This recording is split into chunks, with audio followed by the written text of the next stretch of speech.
Em nome do Pai, do Filho e do Espírito Santo. Amém. Ave Maria, cheia de graça, o Senhor é convosco. Bendita sois vós entre as mulheres e bendito é o fruto do vosso ventre, Jesus.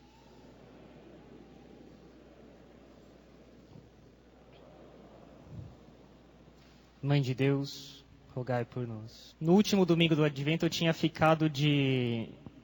explicado como a segunda pessoa da Santíssima Trindade tinha se encarnado por amor a nós. Que um dos efeitos do amor é o que é chamado de êxtase, que não é exatamente o êxtase sobrenatural, que é essa união íntima da alma com Deus com suspensão do uso dos sentidos, né? Mas é um efeito natural do amor, que é o fato da pessoa sair de si mesma, porque ela pensa constantemente em quem ela ama e busca constantemente quem ela ama, né? Isso se torna, na linguagem comum, né, basicamente dizer que a pessoa deixa de ser egoísta. Um dos efeitos do amor é esse êxtase, ela sair fora de si mesmo, é uma saída tranquila, uma saída permanente, que dura, tem uma certa duração, né? Isso se chama falta de egoísmo. A pessoa ela é generosa e ela se preocupa com os outros e não consigo mesma, né? E foi movido por isso que Jesus Cristo, né, que Deus se encarnou, saindo, entre aspas, como que saindo de si mesmo, se dirigindo àquele que ele amava, que eram os homens, né, numa união tranquila, de duração, né, e perfeita. Porque ele não volta para si mesmo. Uma vez unido à natureza humana, ele está unido para sempre, né? E eu tinha ficado de explicar um pouco, finalmente, se o menino Jesus no presépio é efeito desse amor de Jesus Cristo por nós, de Deus por nós, né? Esse êxtase de Deus, né, onde ele sai de si mesmo, deixa de ser, entre aspas, egoísta. Deus nunca foi egoísta, mas ele nunca pensou só em si mesmo. Ele pensa em nós, né?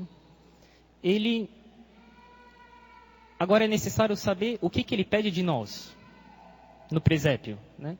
E ele pede que a gente o ame, né? E o amor por Deus, ele não é uma coisa vaga. O amor por Deus significa fazer as coisas em consideração da bondade que ele é. Todas as coisas, elas são boas.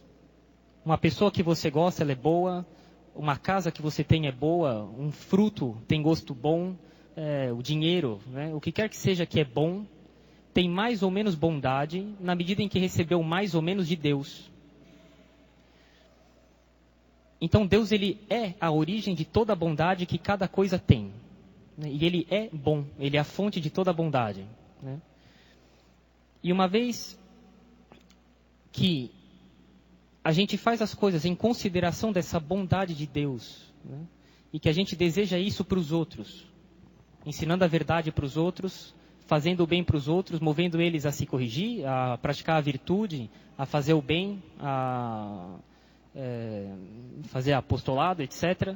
Tudo isso daí é agir por caridade, que é querer o bem do próximo, que ele tenha esse bem que Deus é, uma parte, um tanto quanto é possível nessa vida e perfeitamente na outra, né, depois de morrer.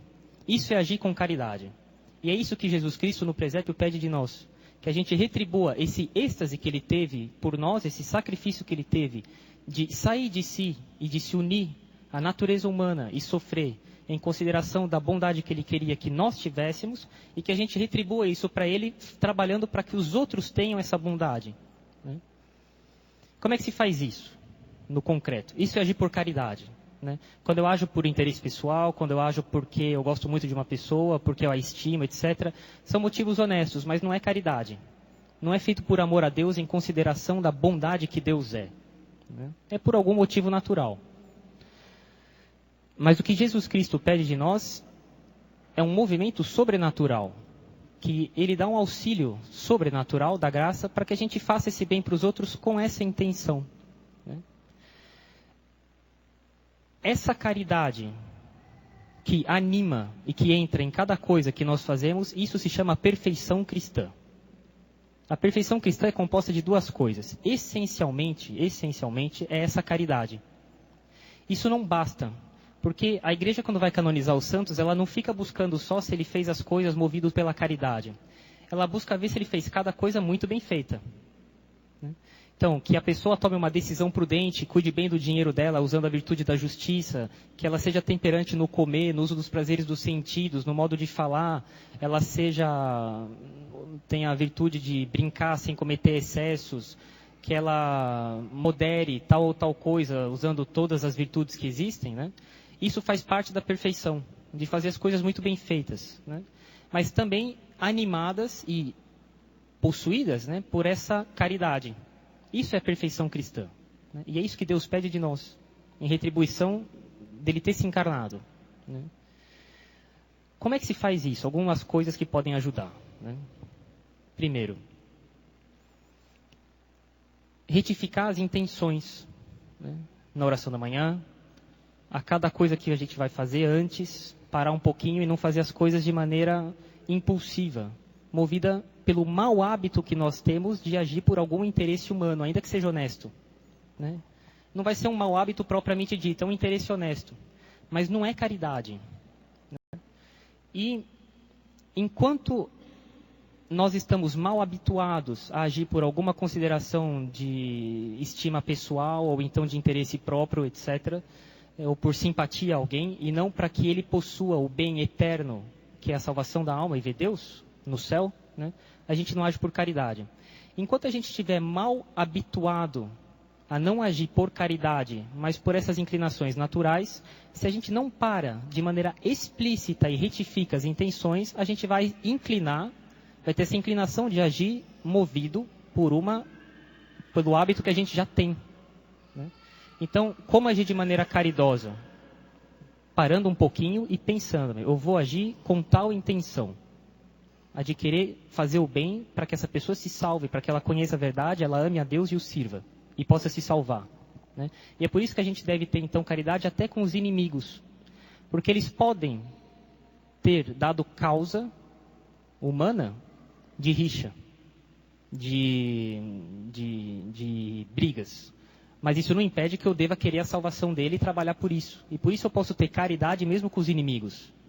É uma outra ordem de querer o bem, né? É um outro nível, né?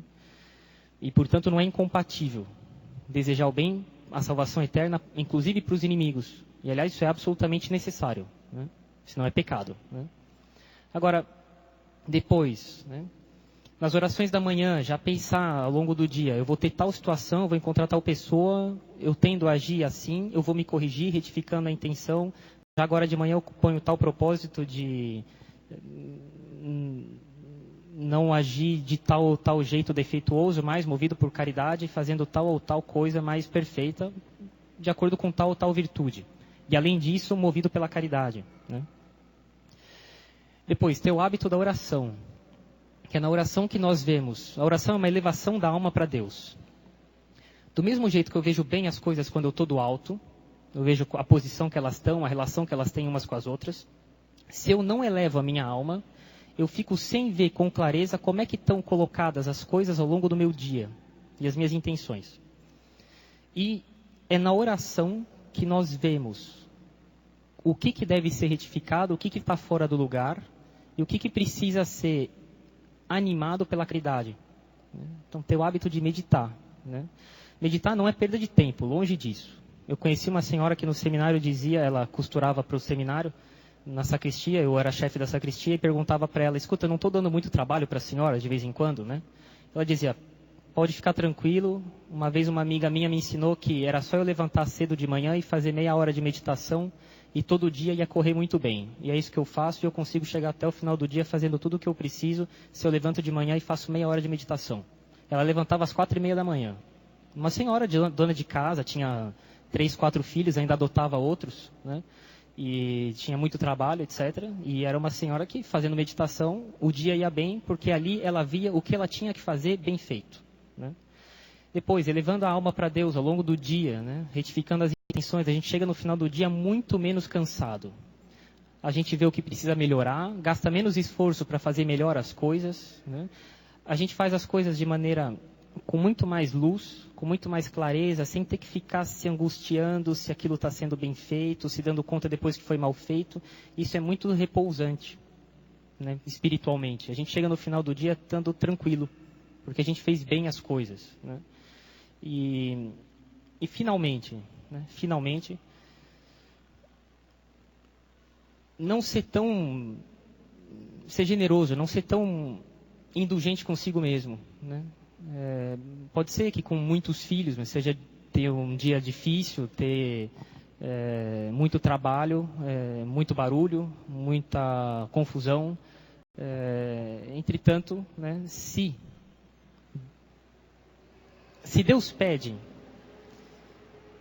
que cada família tenha todos os filhos que Ele der, e essa é uma lei geral colocada no começo da humanidade, desde Adão e Eva, crescei e multiplicai-vos.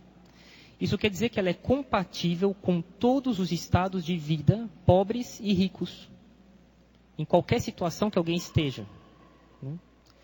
De modo que, se você, lógico, tem 10, 12 filhos, vai ser um pouco mais puxado do que ter 4, 5 ou 6, que já é puxado. Mas ter todos os filhos que Deus pede é absolutamente compatível com qualquer estado de vida. É lógico que isso exige sacrifício, mas muita da dificuldade vem do fato de sermos extremamente indulgentes conosco mesmo. Com o fato da gente sempre se preocupar se está sendo agradável ou não, ao invés de se preocupar se o bem está sendo feito, se a verdade está sendo ensinada, se as pessoas estão sendo bem formadas e se elas estão amando melhor a Deus. Né? Então, sendo menos indulgente conosco mesmo e mais generosos, é óbvio que a caridade aumenta. Né? São tantos modos como a gente pode se corrigir e aumentar a caridade em nós e retribuir ao menino Jesus, né, toda essa caridade que ele teve com nós, de sair de si mesmo, de não ser egoísta, né, entre aspas, né, de pensar em nós e de se sacrificar por nós, né, para que a gente tivesse a felicidade eterna que ele sempre teve. Né, e assim que a gente deve retribuir também. Muitos fiquei até edificado, né, fiquei horas no confessionário durante esses dias de advento, sobretudo na última semana, e eu fiquei realmente edificado. Eu fui também me confessar com outro padre, lá também tinha gente se confessando, né, e certamente muitos se confessaram em outros lugares. Né. Tudo isso daí são preparações com bons propósitos, né, de ser mais generoso, de dar para Nosso Senhor tudo o que Ele pede de nós, né, e peçam para Nosso Senhor, que vocês vão receber daqui a pouco, ou já receberam nessas missas que passaram da festa de hoje, que é o mesmo Jesus que nasceu no presépio, é exatamente Ele em pessoa, de pedir essa generosidade que Ele tem e que Ele pede de nós, com os bons propósitos que nós temos.